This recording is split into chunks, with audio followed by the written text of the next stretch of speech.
There we go. Hey, man. Oh my gosh, hey. Good. It's so funny, I have the same thing in my garage too. This is exactly the response we were going for. Oh my gosh. You nailed it. You nailed it. The oh my gosh. Oh, this is, am I home? This is so great. Thanks, man. I love it. It's like, I mean, there's so many photos of you, which is all I could ever ask That's for. the focus. Yeah, funny, but seriously, I have the same thing in my house. That's what I heard. Yeah. Like you and Karan have to meet because he's got a shrine to you. Who doesn't? Funny. Who doesn't? I know, that's great. We have that in common already. So we're off to the races. So would you like to come sit at our booth? I would be so honored. Okay, let's do it exactly.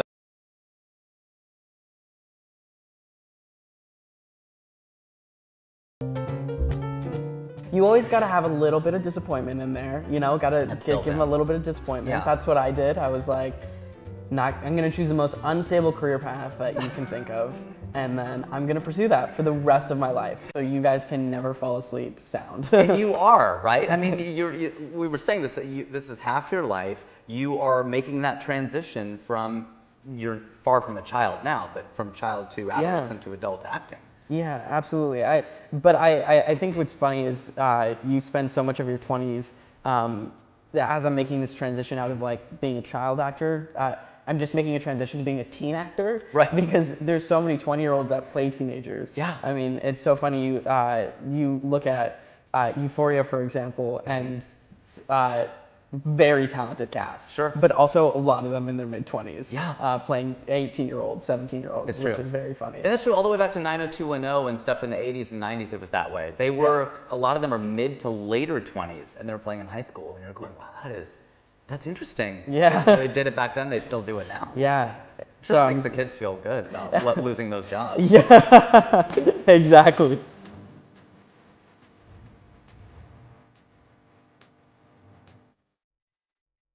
Now, I heard in one of your interviews, you said acting is hard. It doesn't come easy to you, it's hard, it's a challenge. Yes. Is that still true? Yeah, I think it's always been one of those skills, I'm gonna like repeat myself here, but like that doesn't come naturally to me. It's one that I've had to like dedicate a lot of time and classes to, and I like it that way because I never feel satisfied, and that makes me want to like keep working and keep doing things. Because I think the moment that I feel like, oh, I've conquered this skill is the moment that my career dies for me. And I think as an actor, you should never stop learning. Like your craft is ever evolving. Sure. And do you feel like you summon that talent at will? You're able to just turn it on, or is it you feel like if you've prepped and you've prepped and you're ready, or how do you feel like, okay? Yeah. Especially during COVID when you're saying it's hard to. Yeah, it's a mix. I think there's the frustrating thing about acting is it's art at the end of the day. So creativity is going to be there some days and it's not other days. And I think some days I show up on set and it's butter. It's great. Everything is moving smoothly and I'm like nailing all of these scenes. I don't feel anxious. And then there's other days where, you know, there'll just be a back and forth of like, you're going to the director, you're like, this doesn't feel right. And they're like, yeah, I know something isn't working. And it's like a puzzle. You're just trying to figure it out. And those days can be frustrating, but I try to make them, I try to readjust it to feel more rewarding because I'm trying to figure it out. Are you ever off or you're going, you know, I'm not feeling, but the director's like, no, that's great, or vice versa? All the time. Which would you rather? Where you don't feel it, or what? I mean, or you're like, gosh. I think I'm always going to feel that way. I think I'm always going to feel unsatisfied with my work. My friend Julia Hart, who I worked with on Stargirl, she directed it, and what was really challenging was my scenes were like really sporadically, they were sporadic throughout the shoot. So I would like come in for like a day or two and then I would have like 2 weeks off. And so like I came in one day for the tail end of the day and it just felt off. I felt like I was having a horrible day, and I went to her and I was just like, Julia, if you need to reshoot this day, like I will come back for free. Like like whatever you need to do. Like I'm so sorry. And she was like, I have no idea what you're talking about, but thank you. That's unusual, isn't it, to offer that up? And I mean, And your agent was probably going 10% of zero. 10%, yeah. Well, no, that's funny. Like when I first started doing stand-up, I remember I was doing a gig on the East Coast, and then somebody told me that he drove 100 miles to come see my show. Wow. And I know my show went really well, but I go, so do you want to like go? Do you guys want to go do something after this? Like I just blurted it out, and he goes, well, I mean, isn't that was a show though, right? But I felt so insecure because I go, I'm funny. I'm not like a 200-mile round trip funny. Yeah. I feel like I need to like take you out for a drink now and make up for that. 100%. So that's normal. Yeah. Or we're equally abnormal. Yeah, or we both just have anxiety disorders.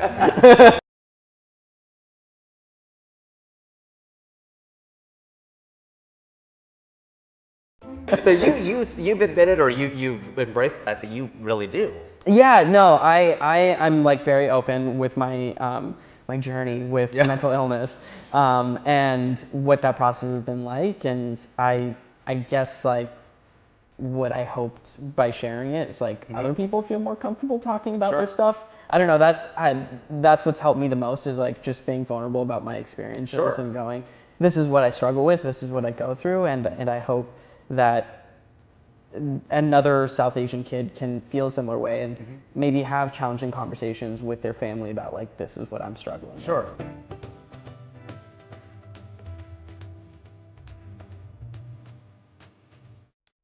When you have a journey as an actor and then you have a journey as you as a person, is that hard then to grow up in the limelight and have this development? You obviously have a lot of these pressures, your childhood to adolescent to adult now.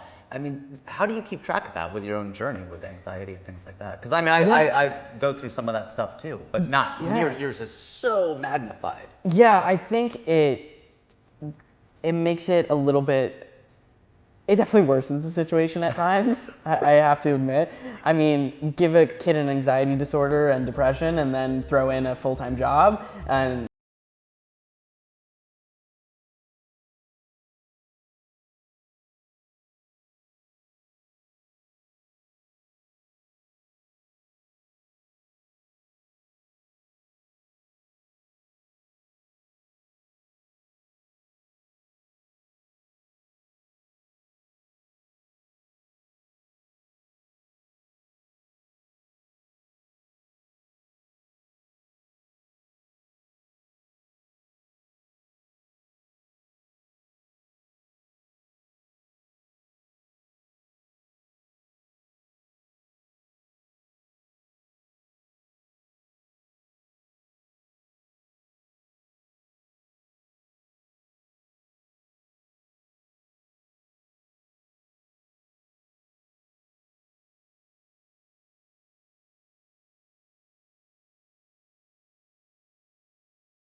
gay, trans, etc., and then we look down on other countries. We're like, well, dude, we just did this. It's like when you learn a new word and you look down on everyone else, like, oh, you don't know that word? Yeah. Bitch, you just didn't even know that 5 minutes ago. I just told you that. Exactly. It's going to take a lot of time, and that's unfortunate, but it's really exciting to see that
I would not put an accent on my mom's words because I still cannot hear my mom's accent when Yeah. she speaks. Yes.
It's funny you say that, Karan, because actually it's the funniest emotion. The funniest emotion. Favorite? Well, I don't think people who've been around me when I'm angry would agree with that, but I do have a temper. And people, when they meet me, are like, no way, you don't really seem like you would. But other people pick up on it, they're like, yeah, I can see there's something brewing under there. I'm the same way. I like to keep the thing of, I'd like to believe I'm a level-headed person, and it takes a lot to piss me off, but don't piss me off. Yeah, right. You're like the Hulk. Yeah. Well, see, like you and I are really short people, you know? And so... Wait, what? I'm sorry to break it to you. I'm sorry to break it to you. So when people like us get mad, sometimes I'm not taken seriously. I'm like, oh, that's so cute. Exactly. I feel like if we were taller, I think our anger would be a bit more intimidating. But Yes. if anything, it's like, oh, they thought they could do something with Yeah, that. I know. So I was like, I don't really have a temper. I have a tantrum. I just have tantrums. And people are like, that's insane. But what are healthy ways to express it? A punching bag, and then Okay. Sure. I think that's What you would have been in high school. Is what Yeah, you said, I think just as important as it is to get angry, it's important to understand how to let go of anger. And I think that's what I'm really bad at. I think I can get angry, and it's hard to have me let go of that. And I think you need to find resolution after anger, and that's the only way that it can be healthy. It's a symbiotic. It's a symbiotic relationship with With the truth? Yeah. I don't know if that's really what it is. No, I agree with you. What pisses you off though? What makes you angry? Incompetence. Really? Like when somebody just doesn't do their job? Or? Yeah, I'm like really. I grew up in my parents' small businesses, so I have a very like low bar and for empathy when it comes to the workspace. I'm like, you get paid to do something, please do it well. Right. But I'm trying to be more understanding of like, well, people carry their lives into their work. Like you can't just like, not everyone is built like immigrants where they can just section off their lives and compartmentalize. Yeah, everything. But that's important, right? Like I remember thinking about that way back, maybe even in high school, maybe when I was your age. And it was just the idea of going, I think the most intellectually capable people are people who remove those dividers between bins. Like whatever you learn in physics, you could somehow apply that to English. Yeah. Right? But then the most emotionally, the people with the EQ, they were able to erect these barriers. They were able to go, okay, I'm gonna keep that over there. Yeah. I'm really upset about this girl right now, but I still have to take this test. Yeah, And absolutely. Some people never learn that. I think there's so much we go through in life that we forget is like our problems are more similar than we think they are most of the time, is what I'm trying to say. What you're having trouble in your work and your love life, Right. they could have the same problem and the same solution, and you don't even realize it. Oh, that's interesting. Yeah.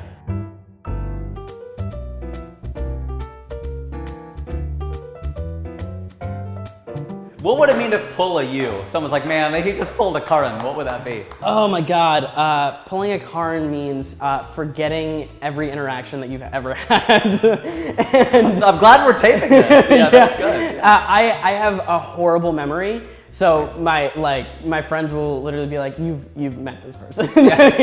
you know this person you've met several times. So that would probably be the closest to pulling a Karan is forgetting anyone and anything. I have an awful social memory as well. Yeah. But you're good at memorizing lines, right?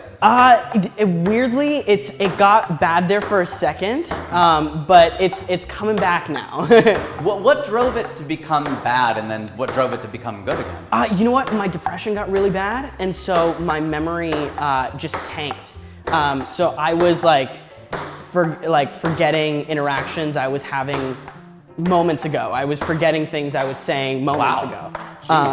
And thankfully I got help, and I was getting a lot better. But it made I had to it lined up with the time of losing Cameron.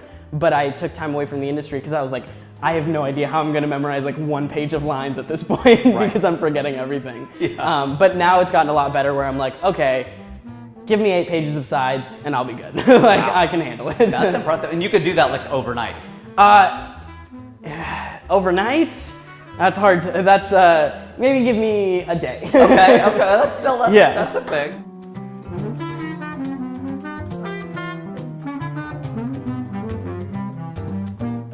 What's a non-sexual thing you're into that would surprise us? Ooh. Legos. Oh, okay. I That's feel very like non-sexual. as Although like, they fit together. So maybe. yeah, that's fair. Recently I was like, you know what I'm gonna do? I was like, I'm gonna have a date night with myself. I'm going to like just go to Target, pick up some Legos, and I was like, I am really into this. I Yeah. really like this, and it was a stellar time. Did you have a great time? I think I'd take myself out again. That's good. Yeah, so I'd say it's good. You needed to let go. Yeah, exactly.